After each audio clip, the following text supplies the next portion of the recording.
tradingwithvivek.com। और आज हम डिस्कस करने वाले हैं मुथूट कैपिटल सर्विसेज लिमिटेड को।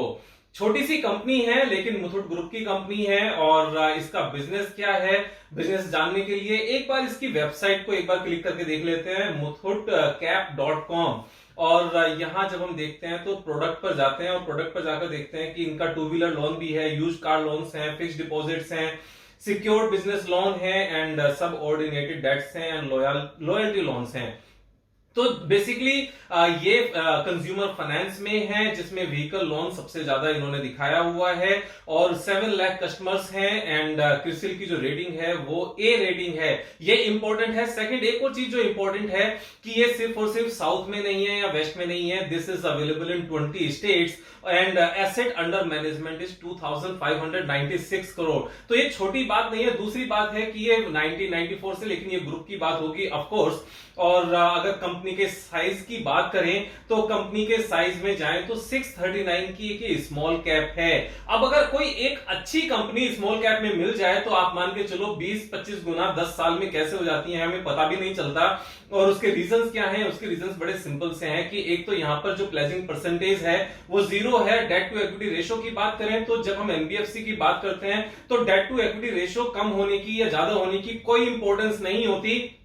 यहां पर अगर आरओसीई की बात करें तो 14.6% आरओसीई है और वो भी किस केस में? एक एनबीएफसी के केस में। अगर आप इसको पीयर कंपैरिजन में देखोगे और इस आरओसीई को देखोगे तो ये एक ठीक ठाक आरओसीई है। इससे कम की भी है, इससे ज्यादा की भी है, लेकिन जो ज्यादा वाली है वो बेसिकली कार्ड की है या फिर एचडीएफसी एएमसी है।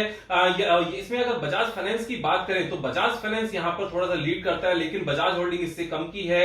और मुथूट फाइनेंस यानी कि मिक्स है, सारा का सारा मिक्स है।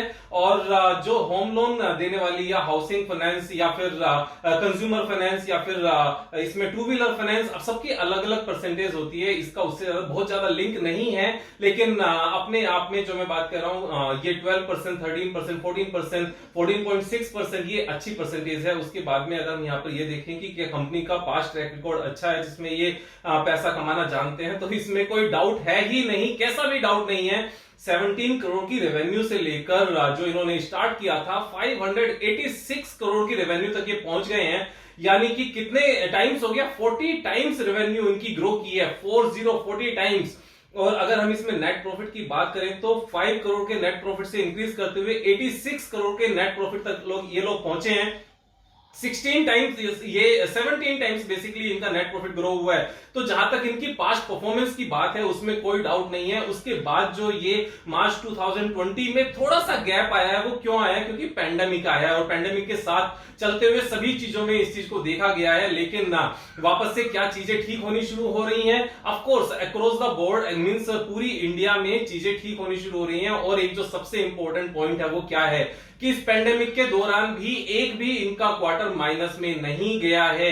ये एक बहुत ही इंपॉर्टेंट पॉइंट है। और यहां पर जो इनका नेट एनपीए है वो मेंटेन है 4.40, उसमें कोई बढ़ोतरी नहीं हुई है पिछले 4 क्वार्टर्स में। अब यहां से जब वापस से पैंडेमिक धीरे धीरे ठीक होना शुरू हो रहा है तो यहां से सिचुएशन भी ठीक होगी, इनके नेट प्रॉफिट वापस से बढ़ेंगे। देखो मैं जैसे एक बात हमेशा से कहता हूं ना कि विनिंग एक हैबिट होती है और इनको विनिंग की हैबिट है या नहीं वो आप यहां देख सकते हो। 17 करोड़ की रेवेन्यू से बढ़ते हुए 586 की रेवेन्यू तक जाना और 5 करोड़ के नेट प्रॉफिट से 86 करोड़ के नेट प्रॉफिट तक जाना, ये एक विनिंग है, ये एक हैबिट है।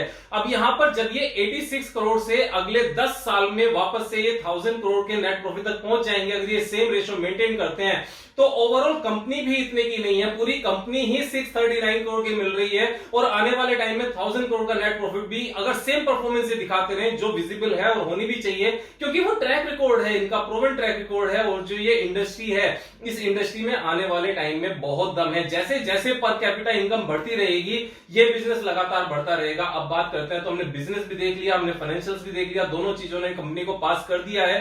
अब बात करते हैं यहां पर चार्ट पैटर्न की। चार्ट पैटर्न क्या कहता है? तो अगर हम थोड़े रिसेंट के चार्ट पैटर्न की बात करें तो यहां पर ये नीचे की रेंज में ट्रेड कर रहा है यहां से, और अपर ट्रेंड है हमारी इसकी 468 के आसपास और नीचे की रेंज है 360-380 के आसपास। लेकिन अगर इसको लंबे टाइम फ्रेम पर देखोगे तो इसका हाई क्या था? इसका हाई था हमारा 1292 यानी कि 1300।